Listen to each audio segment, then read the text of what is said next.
आणि मी या पूर्ण कारखान्याचा सभासद म्हणून अध्यक्षांना एक माझ्याकडून शेतकरी या भागाचा म्हणून मी अशी विनंती करतो की साहेब, तुम्ही सांगता मला तिसऱ्यांदा चौथ्यांदा निवडून दिलं की मान्य आहे आम्हाला, पण कारण तुम्ही काम चांगलं करता म्हणून तुमच्या कामावर खुश होऊन लोकांनी निवडून दिलं, हे तितकंच खरं.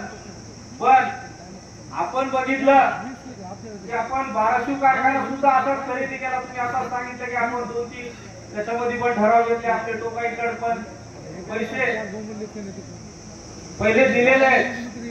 पण साहेब, मला तुम्हाला एक प्रश्न विचारायचा, कारण या परिसरातल्या शेतकऱ्याचे जे आमचं जवळा गट असेल, इथं आडगाव साडेगाव गट असेल, तर आम्ही आमच्या ऊसासाठी शेतकरी म्हणून या कारखान्याचे सभासद म्हणून नेहमी या कारखान्याची येऊन आमच्या जे काही ऊसा संदर्भात तक्रारी असतात, आमचा ऊस कारखान्याला देण्यासाठी आम्ही या परिसरात येतो. या कारखान्याच्या इथं कर्मचाऱ्याकडे एमडी साहेबांकडे निवेदन आहेत, पण आमचे तसे दिलेले, पण आम्हाला एकही टोळी सुद्धा मिळालेली नाही आणि कोणत्याही शेतकऱ्याचा ऊस गेला नाही.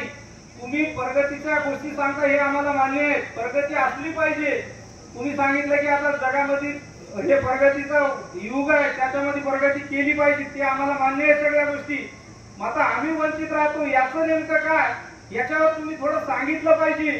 आणि ज्या परिसरातले आम्ही शेतकरी आहेत, आम्ही जे ऊस लावतो, पूर्ण कारखान्याला आमच्या नोंदी असतात, तुम्हाला मागच्या मी वार्षिक सभेमध्ये सांगितलं. आणि आपल्या माध्यमातून तुम्ही कारखान्याची प्रगती सांगता, तर मग ह्या परिसरात त्या आपल्या गटामध्ये तुम्ही हे कर्मचारी कशा करता ठेवता? तिथल्या शेतकऱ्याचा ऊस आणायचा नाही, तिथल्या शेतकऱ्याला कुठलं काही ह्या साखर मिळत नाही, कोणत्याच गोष्टी मिळत नाही, साखर मिळत नाही, म्हणजे कमी देता तुम्ही ऊस न गेल्यामुळं.